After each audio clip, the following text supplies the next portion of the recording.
So let's step back a little bit and just review a little bit of what we discussed where we ended in last class. So we were discussing that when the light comes directly from atoms, light is produced whenever there are charged particles and they're moving around.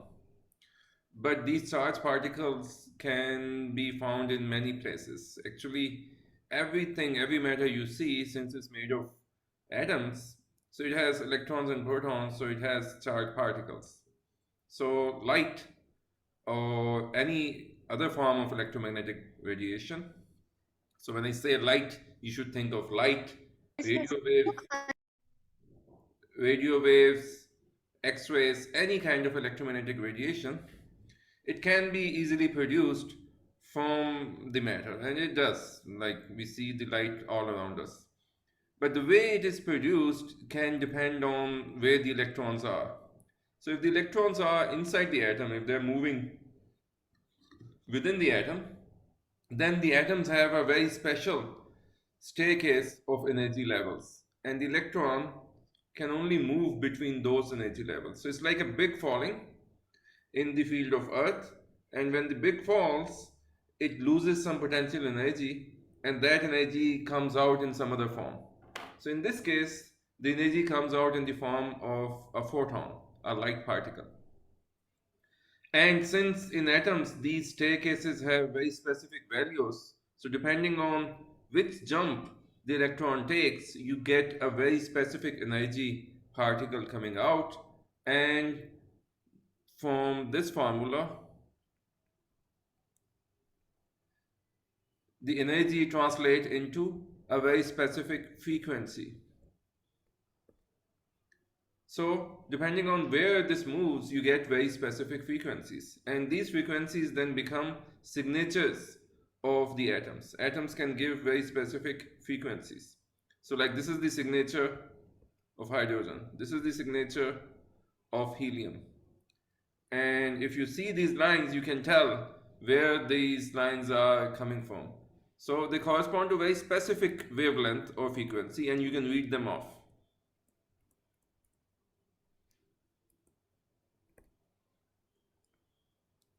So then light coming from atoms is like doing chemistry. You can tell which atoms they are coming from without ever touching these atoms. So this then becomes a very big windows about telling the composition of stars.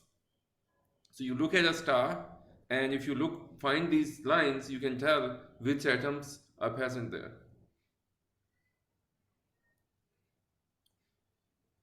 However, this was how the light is produced by atoms, but light can also be absorbed by atoms.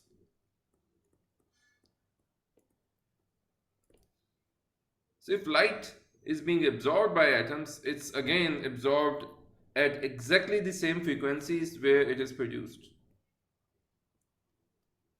Because how it's being absorbed is exactly the reverse process. So for example, this electron is here. It gets some energy from a photon and it goes here. But it cannot land in between. Since it cannot land in between, it has to get exactly this much energy, so it can only absorb a photon of very specific energy and hence very specific frequency. So it absorbs exactly the frequencies which it emits. So as a result, if you have white light coming in, white light is another name of light, a source of light which has all kinds of wavelengths present. Like over here, the light is coming, it's white. You can spread out different wavelengths by passing it through a prism. What does a prism do? All it does is deflects each wavelength in a different direction. So actually finding out the wavelengths of light is very easy. Just pass it through the prism and all the wavelengths, different wavelengths will be deflected by a different angle, and you can put a scale here and read off what is the wavelength of a particular ray of light.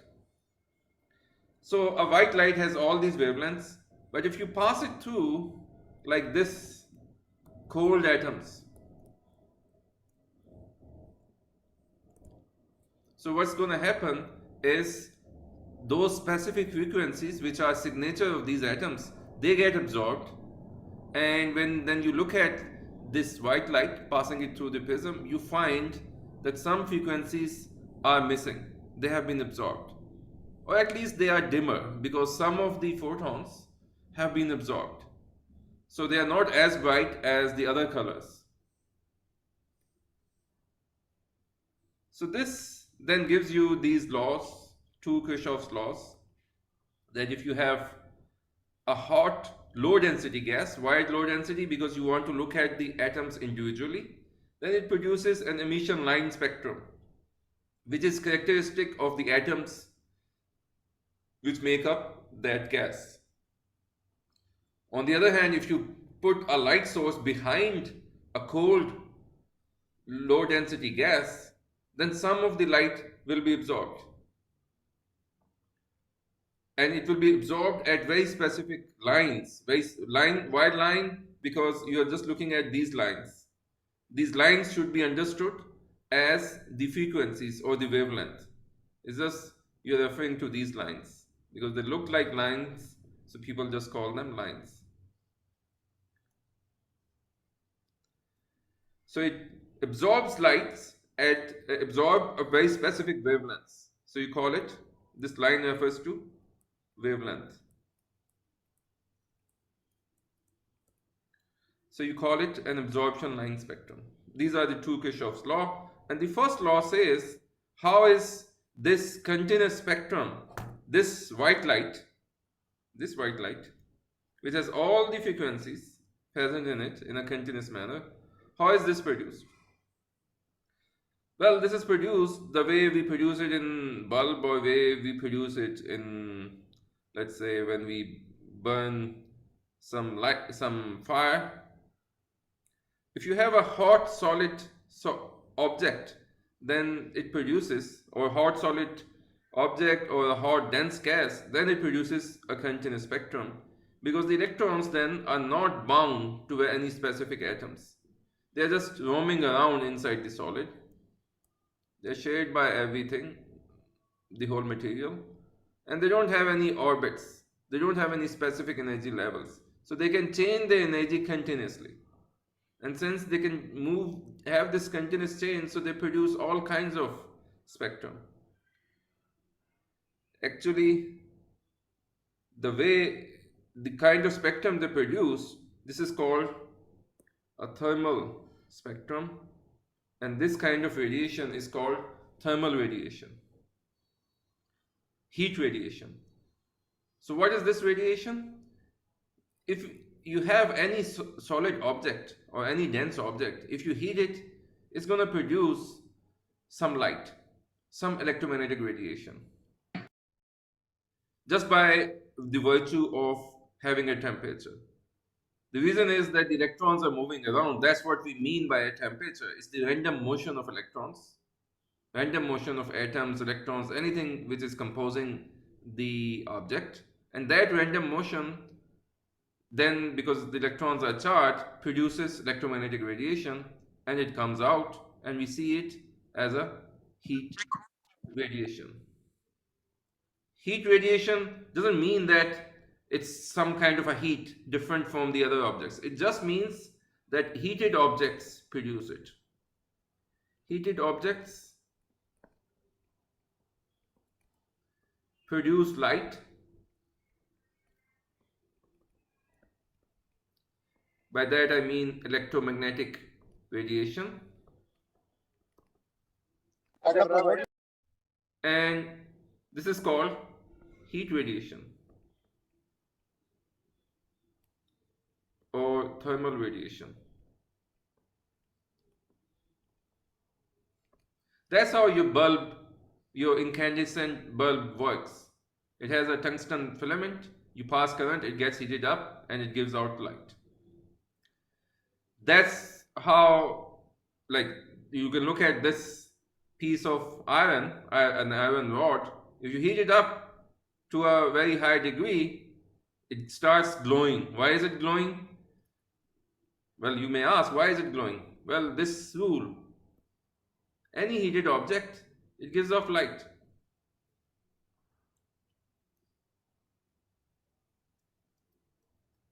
So what is heat?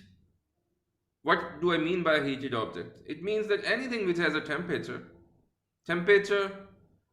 is just the measure of the motion of the atoms. It's the average motion of the atoms or molecules of a body. So it's telling you how much energy is contained by virtue of the motion of atoms in a body. That's the measure of temperature. So if you have a higher temperature, then you say that it's more heated, it has more energy in it. So let's say this is at T is equal to 1000 and this is at T is equal to 100. It has more energy in it, more thermal energy. The atoms are going crazy. So if this guy touches this guy, then the energy is going to flow this way because this guy has more, and the property of this thermal energy is that it flows from higher temperature to lower. That's the main function of temperature, to tell you which way the energy is going to flow. Can everyone mute their mics? So everyone has like some idea of what temperature is. It's just the random motion of atoms, and it's a measure of average energy inside the body. Average energy because of the motion of the molecules. And it measures, this is important, it decides the direction of flow of energy spontaneously, always from hot to cold. And the units are well known. Well, we all use the Celsius. The one difference is that many a times people use the unit of Kelvin. Kelvin is just like a Celsius. So change of 1 Kelvin is exactly equal to change of 1 Celsius. It's just that you have shifted the 0. So if this is 0 C and this is 100 C, these are all the markings in between. So what you say I'm going to shift, I'm going to call this 0 as 273 Kelvin. And then each marking is equal. Each centigrade is equal to Kelvin. So this is going to be 373 Kelvin. But the funny thing is that if you cool down an object, it still has temperature. That means it still has some energy in it because of the motion.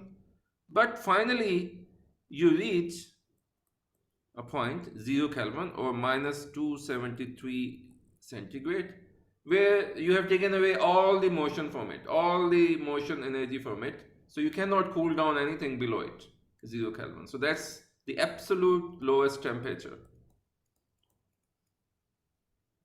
Absolutely lowest.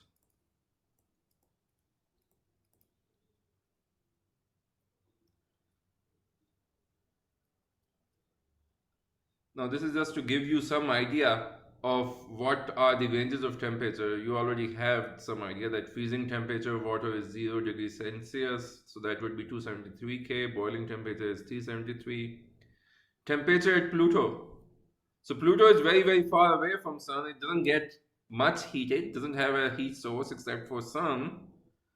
But it's extremely cold. 43 K would be minus 273 plus 43.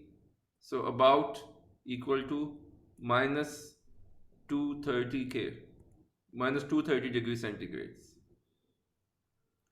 On the other hand, temperature at the surface of Sun is 5800 Kelvin or about 6000 Celsius. This we will know shortly, we will learn shortly that we are very, very sure about the temperature at the surface of Sun.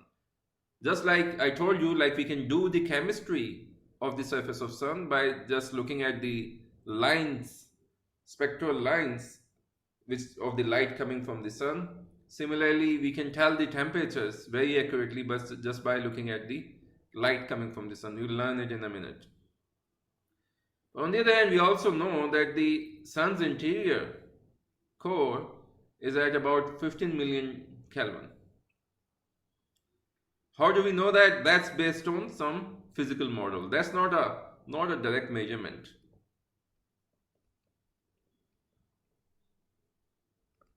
That's our that's our belief.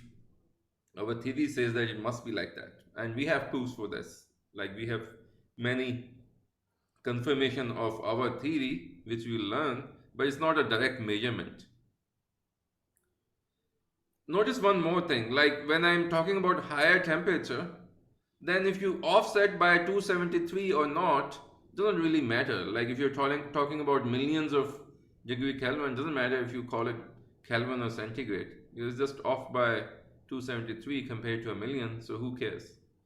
So at higher temperatures, no one bothers to distinguish between Celsius and Kelvin. Now, this fact, so now when you say that something is heated, you should realize that everything in the world is heated. Because nothing is, you would say that something is not heated if it's at 0 K. But that's an ideal situation which does not exist in the universe. Because you will have to pump out all heat from a body, and you will have to make sure that no energy flows into it. Like even if I place a rock somewhere in the middle of the galaxy, very far away from stars, even then some light will be hitting it, some energy will be constantly being transferred to it. So it won't be really at 0 degree Kelvin. So in a sense, everything is heated. Everything in the world is heated. It's just the degree of how much heated they are.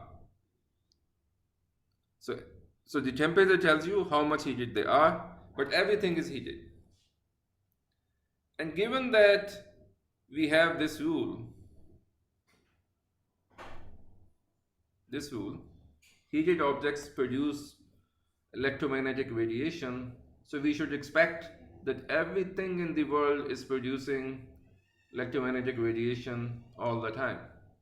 You, me, the table, the bottle on my table, everything. As long as it's a kind of a dense object and it's solid, and then it will produce this kind of heat radiation. So one could ask that what are the how do you specify this heat radiation? What kind of radiation comes out? We know it's electromagnetic radiation, but I knew that radiation from atom had this specific characteristic, that it depended on which atom is coming from, and each atom had very specific lines. Now one can ask that when this heat radiation is emitted because something is heated, then what do you see? What do you have? Well, what you have is actually very, very simple. It's called the black body radiation. It's another name. It's just another name. Another name for heat radiation.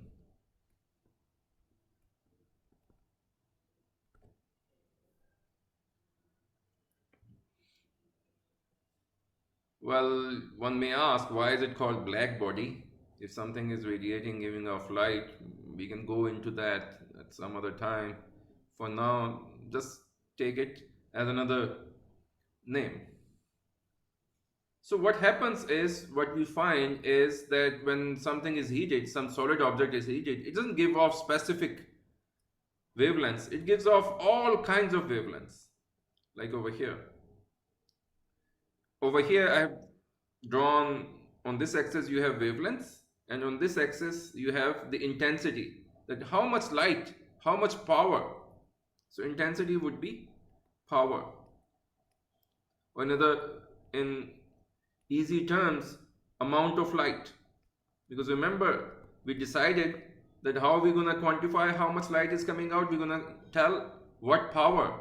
how much energy in that light is per second is coming out. So what happens is you get all kinds of wavelengths. It's just that different wavelengths will have different power. Different amount of light is given out in different wavelengths. And also, what you find, well, maybe I should write it here.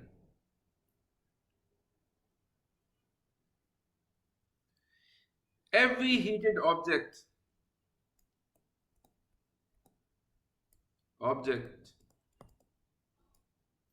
gives out same profile of intensity regardless of material.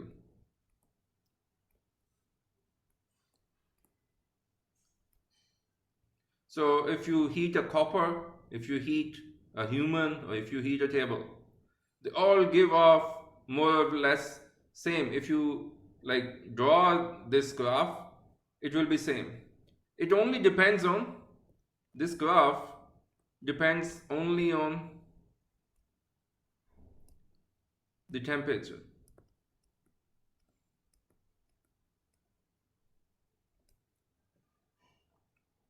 So like you see that if I look at this graph, when the wavelength is very large, then you have not much power in there.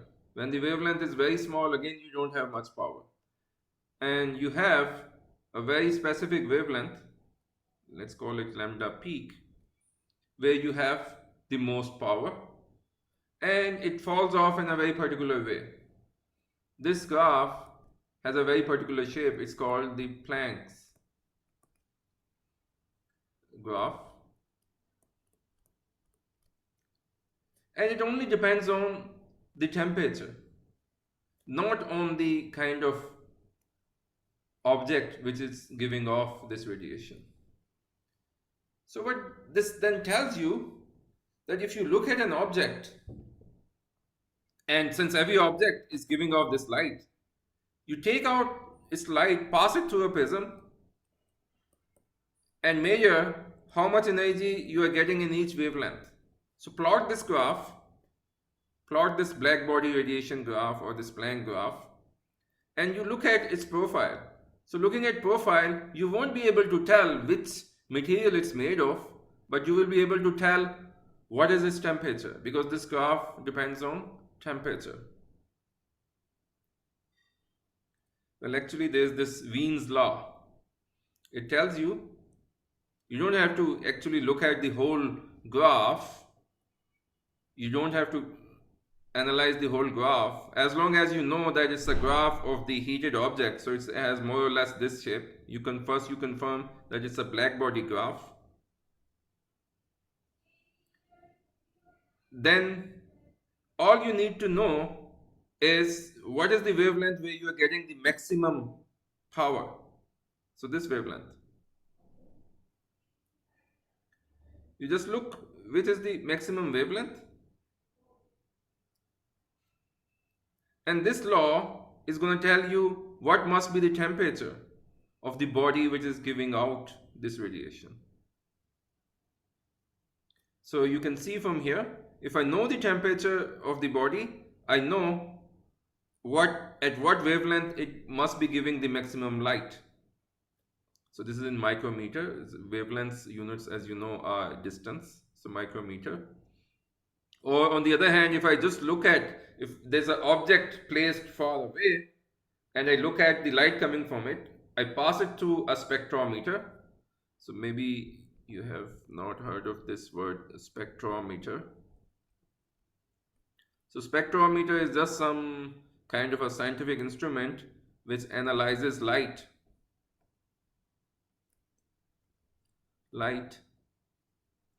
according to various wavelengths.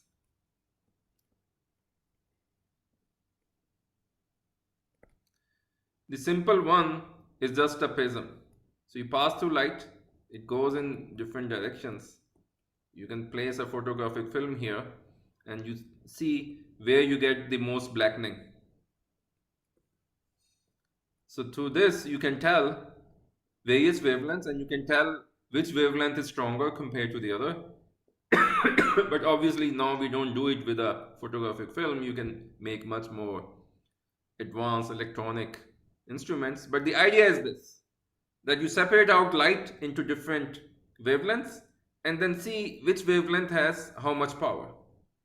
So essentially spectrometer takes a light source and makes this graph out of it.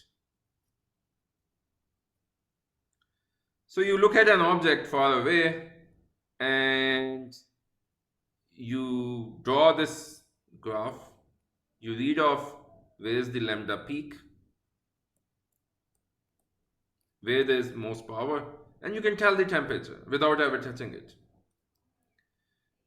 By the way, this is exactly how we measure the temperatures of these very hot furnaces. So like this guy, have you ever wondered, people say, okay, this piece of iron is at, let's say, 4000 degrees Celsius. Have they touched it? They haven't. Have they put a mercury thermometer, made a contact of a mercury thermometer with it? No, because if you place a mercury thermometer, it's going to explode in a second.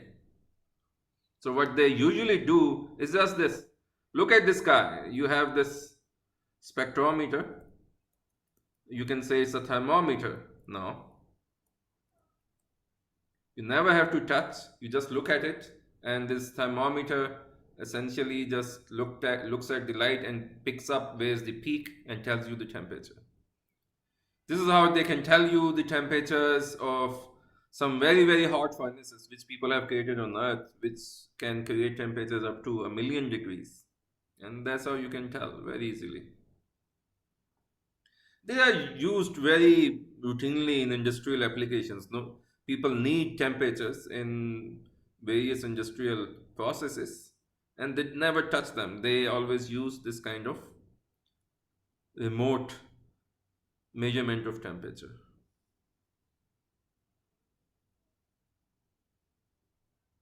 So this is like a demonstration of Wien's law. So what is Wien's law saying? If you look over here, it says if temperature is higher, then the peak where the most power is concentrated is smaller. And remember, if wavelength is smaller, you are towards the blue end of the spectrum. So this peak, if you increase the temperature,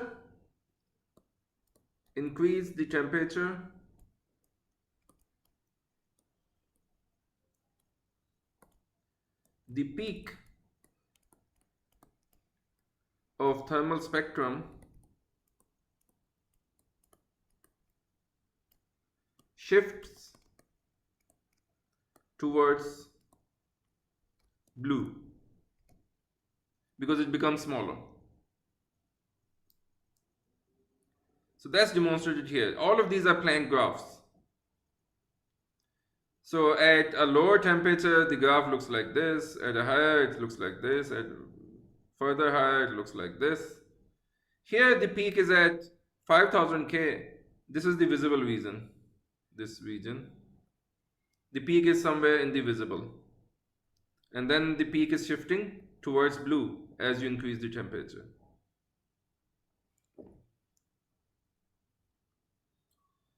Now you can imagine what happens in a tungsten bulb. You have this kind of a graph. Maybe this is the visible region. You have all this power wasted away in infrared and wasted away in the UV. Only a certain amount of power is in the visible. The rest you don't care, but it's given off. But the part which is visible, you will see it. That's exactly the reason, if I come back to this piece of steel. So I start with the steel rod. It's at room temperature. At room temperature, does it give off light or not? This is my question to people. Anyone wants to answer? I take a piece of steel rod. Does it give off electromagnetic radiation at room temperature? Anyone wants to answer?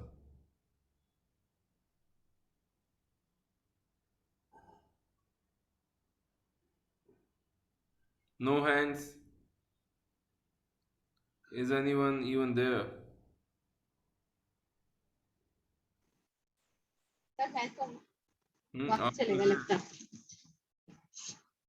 No one wants to answer?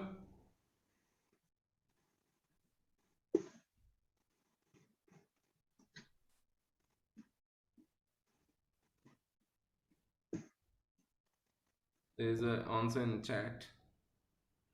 Okay. My question was,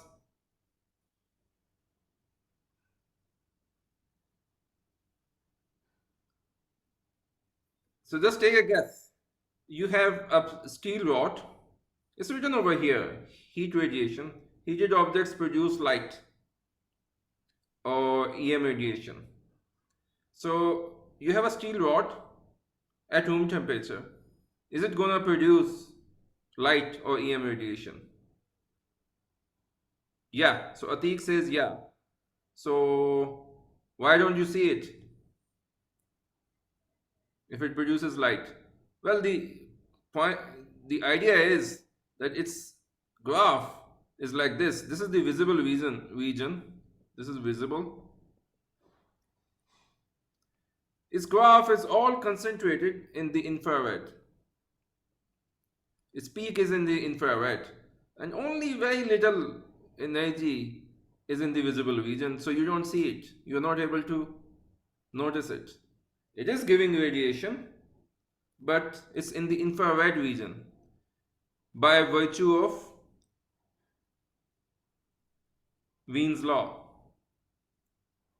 So you put 300K here, you get a lambda peak, which is around 10 micrometer. Is that right? Yeah. Which is not in the visible region. So most of the energy is concentrated in the infrared region. That's why you can't see it. But it is there. How do you know it is there? Because that's how the infrared cameras work. So like not only the steel rod, even we, because we are solid, we are giving off this radiation. And if you are in a completely dark room, these infrared cameras can still pick up the radiation coming from you and even make pictures of you. So this is infrared camera.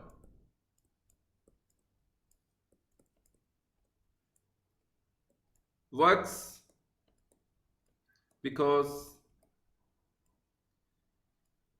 we all give off radiation at all temperatures. It's just that they are not in the visible region. So then I take the steel rod. Let me see if there's a... I take the steel rod. At room temperature, we all agree that it is giving off radiation. It's just not visible. Then you start increasing the temperature. Then what happens?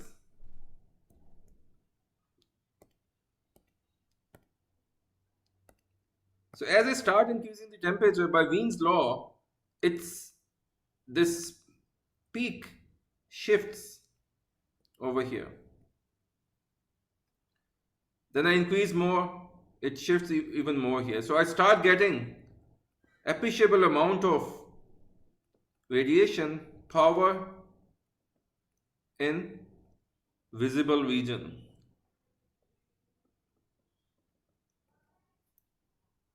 So I start seeing it glow. But in the beginning, it's only in the red part. of the visible region, right? Because that's how it shifts. As you increase the temperature, it moves towards blue. So it starts from IR and then it starts entering red part. So as you heat it up, you start seeing the lump of iron get red hot. That's even a saying that it's red hot. But what happens if you heat it even more? Then it starts to shift more and it starts entering here. So you see all these powers. So it starts getting white. Since you have power in all of these, and when you have all the visible wavelengths present, then you see a white light. And if you increase the temperature even more, it shifts like this so that you have only this part have appreciable power, so you start seeing blue. So what happens to a lump of iron? In the beginning, it's only giving off uh, infrared radiation. You heat it up, it starts giving off some of the red light, which you see. Then it starts giving off more wavelengths, and then more wavelengths in the visible region. So you see all of them, and you see a white color. If you heat it even more, some part of red is again gone because it's all concentrated here. So you see a lot of blue and very little of uh, of the red. Then you start seeing the blue, and then when it's very hot, then again you start seeing white because everything is again present here, like here. All of this is present. So that's how it goes.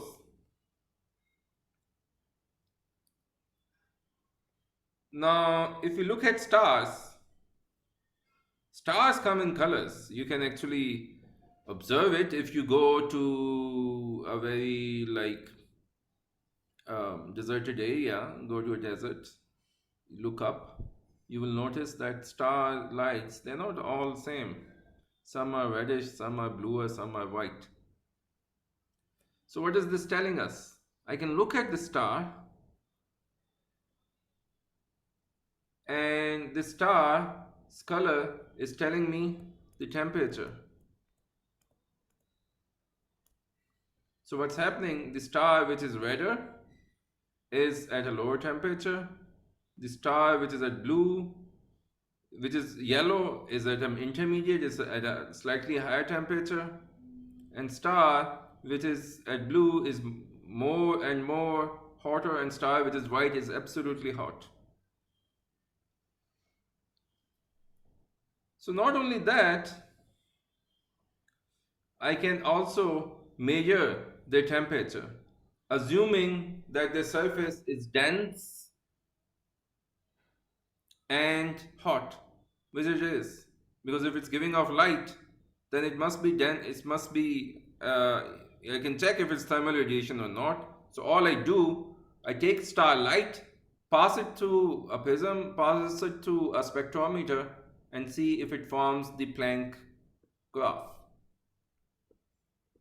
I can check, and one can easily check all the stars, they make a Planck graph. So they are literally heated objects. So stars are heated objects, are heated. Stars are like heated lumps of coal. By the way, that's exactly what happens in case of coal. It's black, you heat it up, it starts glowing because it's at high temperature, so it starts giving off thermal radiation. So stars are just like that. They are heated lumps of coal. And you can confirm it that they are really giving off thermal radiation by checking this graph. And then you can measure the temperature by using Wien's law.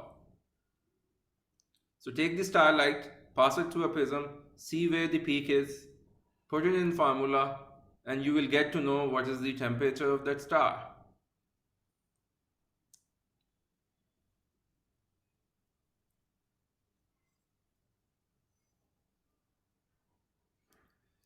So, but note that what we measure is actually the surface temperature, because the light which we see is coming from the surface. We don't see what's happening inside.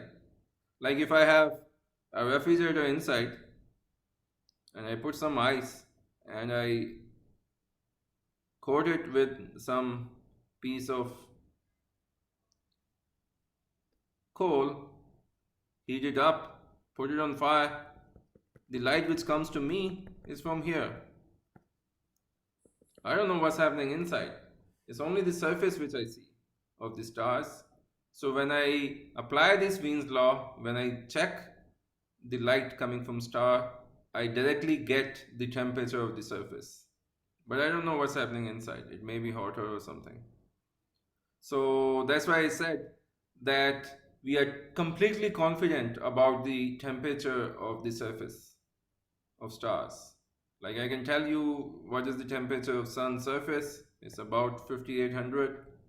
It's as good as measuring the temperature in your lab, because in the labs also we use exactly the same instruments, same methods to measure.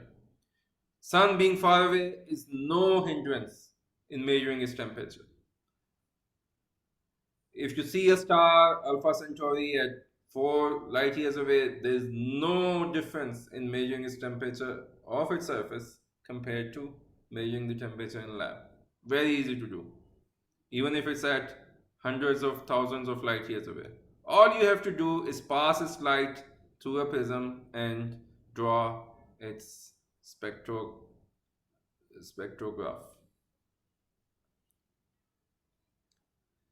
Now, so this thermal radiation now completes. We should come back to this Kirchhoff's law.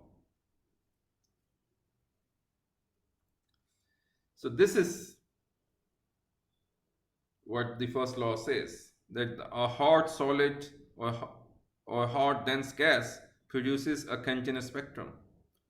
So star's surface, we believe, is like a hot dense gas.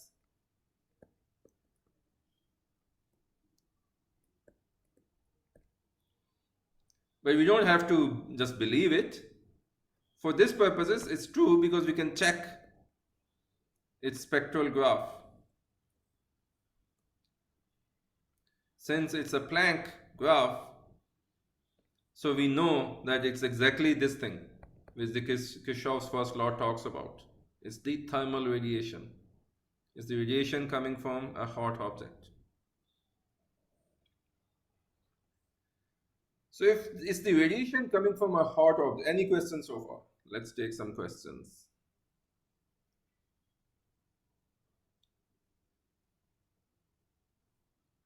Any questions so far?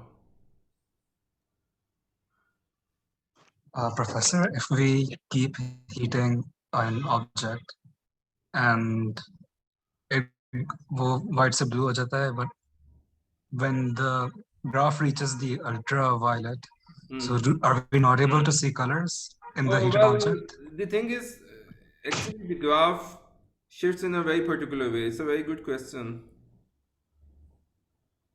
Graph जो है ना, उसकी peak तो shift होती है, the peak shifts, but you will notice that even when it's very, even if you reach higher temperatures, so if I even increase the temperature, its overall power also increases a lot. So peak shifts here, but it's still giving off light in the visible region. So it never becomes dark. So it never goes away from your vision. Once it's enter your vision, it's going to enter by becoming red and then blue and then becoming white, because you won't be able to tell any difference between how much power you're getting here or here, because they will all be under this curve. And if it shifts more, it goes like that, comes like that, you get even more power in your visible region, although the peak is not there, but it never goes black again. It's always visible. Oh, that makes sense. Thank you. Any other question?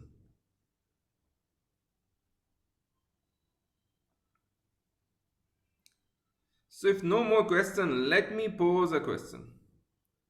So I said over here that the star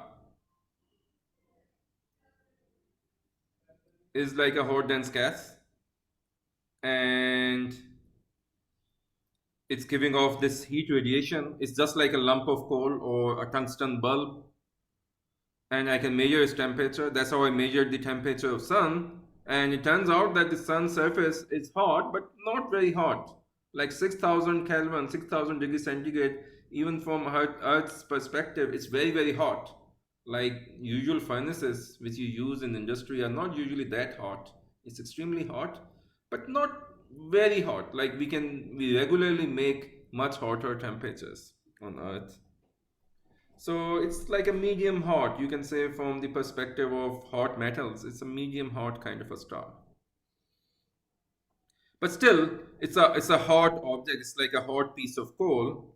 And I said the hot piece of coal make continuous spectrum.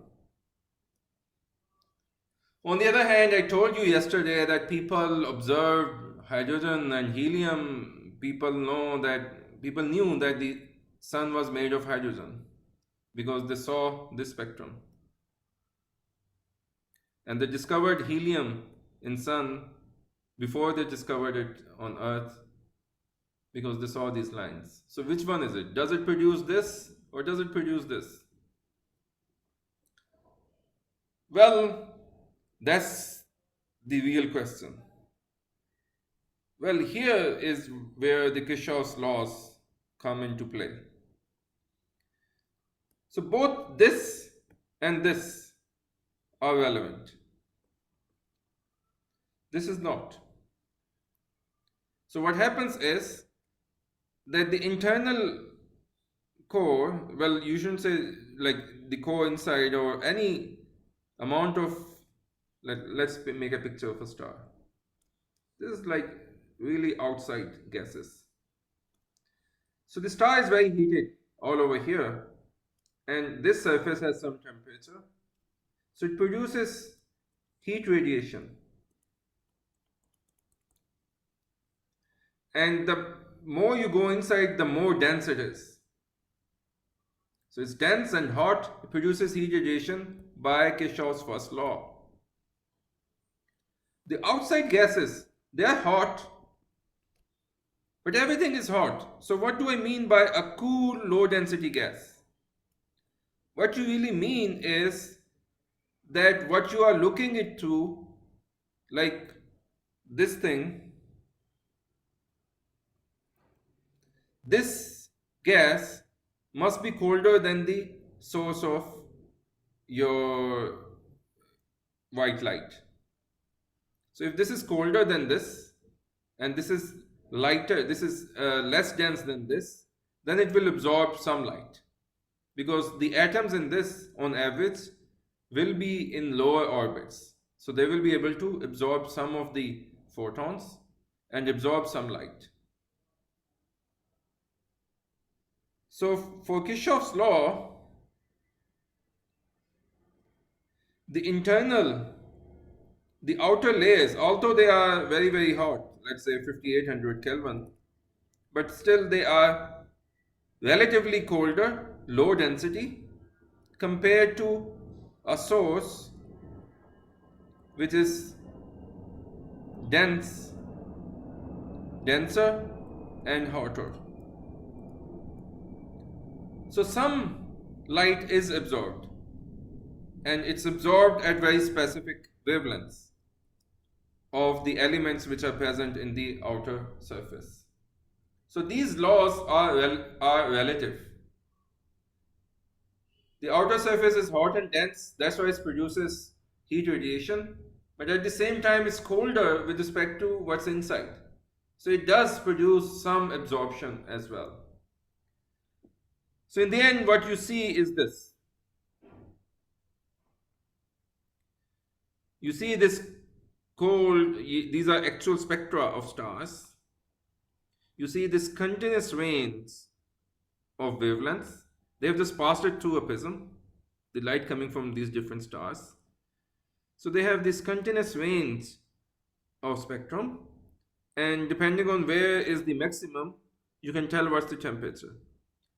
But superimposed on these, you see some dark lines in all of them. So they correspond to various elements which are present in the outer layers. And by Kirchhoff's third law, they're absorbing some light, which you see as these dark lines over here, absorption line. Is this clear? Any question about this?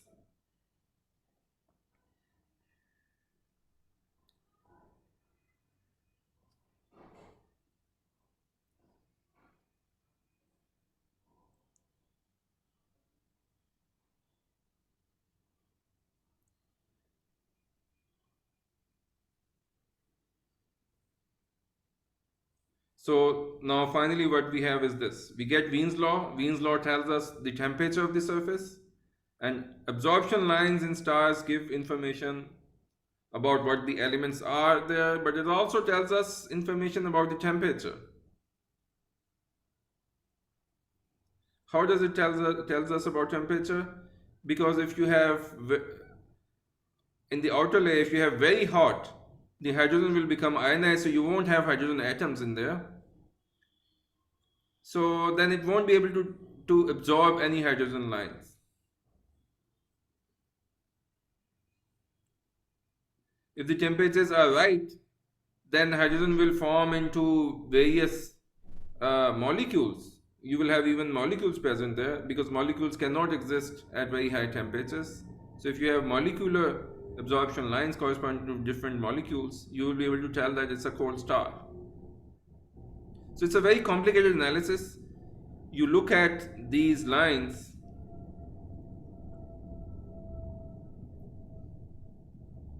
What happened?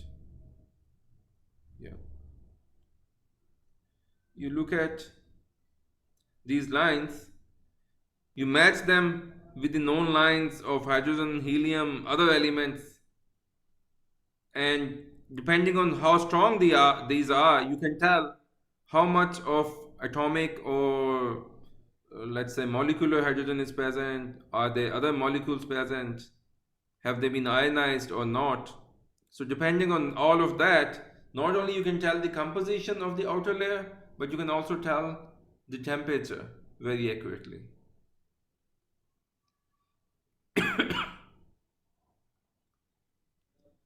So this analysis is done and it can tell us a lot. So Annie Jump Cannon, she was an astronomer in around the first half. She lived during the first she was active during the first half of the last century, that means around 1900, from 1900 to let's say 1940, 1950. And she classified the stars into a spectral sequence. When we say spectral sequence, spectral, whenever you see, you should think of temperature.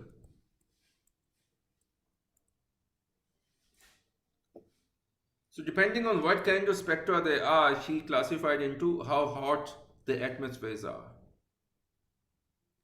And she gave them a classification from O, B, A, F, G, K, M. So O is the hottest and M is the coldest.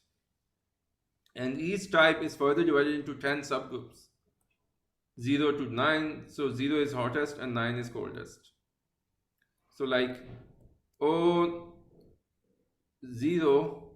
well, O1 is hotter than B2, while B2 is hotter than B3 or B4, and so on. It's not terribly important, it's just that you can do it, and the analysis is so fine that you have to come up with so many groups. Like how many groups there are? 1, 2, 3, 4, 5, 6, 7. 7 times 10, 70 groups. There's so much structure in these lines. Well, I think I have more lines here. Yeah. So typically you see something like this. A star of category O, because it's very hot, So there's not much absorption in this outer layer. So you see very few absorptions here. These are the hydrogen line. They are fixed here and you can see in all of them. Then as you go down, these absorptions become stronger. And as you go further down, you start seeing other molecules. So like in this one, you see so many lines. And people have they have told you that what they identify with. This is titanium oxide, this is sodium, this is ionized calcium in all of these, and so on. But hydrogen is always present. So this looks like a mess, but people obviously go through it and try to identify what kind of elements are present and which spectral sequence we should put in. And actually, Annie herself did a huge amount of job. First of all, she looked at these things and she looked for patterns and she gave this classification. And on top, she started classifying all the stars. They say like she would look at this, she will prepare the spectrum for different stars and she will classify 100 of them in a night. And she classified more than 100,000 during her life. So she did a marvelous job. And these are some examples of spectral sequences of different stars. So this is a star of type O. Example is star of Orion's belt. They are all very, very hot because they are spectral type O. Their temperature, whenever you're talking about the temperature of a certain spectral type, remember you're talking about the temperature of the surface. Because the light is coming from the surface and all the analysis you are doing is from the source of light, which is the surface. So you're only talking about what's happening on the surface. So the surface temperature of these stars like the Orion's belt is very, very hot, 3000 K. That's why these stars, so this temperature, as they tell you that what does it correspond to, brightest wavelength is even outside the visible, it's ultraviolet. So that's why these stars would be very, very white. And what are the some features how they classify it, like lines of ionized helium, weak hydrogen lines. These are the typical markers that you are in the spectral O. You don't need to know these. This is way too technical, but this is just an example how do they do it. Then spectral type B is between 3000 to 10,000 Kelvin. Rigel is an example, again, is still in ultraviolet. And this is Sirius, an example of type A. It has very strong hydrogen lines, is in the violet region. So this would be a blue star. Polaris is a blue star. It has moderate hydrogen lines. Our sun is again, it's even called a cosmic principle that we are not very special. Our sun is a very ordinary kind of star. Not very, very cold, not very, very hot. A very ordinary star of type G. Alpha Centauri, our neighbor, is also same. So it's in the range of 6000 Kelvin. Weak hydrogen lines, strong lines of ionized calcium. And the peak radiation is in the towards the redder end, and that's why our sun is yellow. It literally feels yellow. If you look at it, it feels yellow. Why it feels yellow? Because its most power is concentrated in the towards the red and a little bit of more middle region. So that's why it doesn't feel totally white. It would feel totally white if its spectral graph was such that all the visible region was filled. But the peak is somewhere like this in the visible region. So you do get blue and all other light in the sun. The sun's light is quite white, but not completely white. It's yellowish. On the other hand, if you look at stars of this category, then they can even be red. And some stars, like the Proxima Centauri, you can't really see it with visible light. It's so dim. It's most of its light is in the infrared.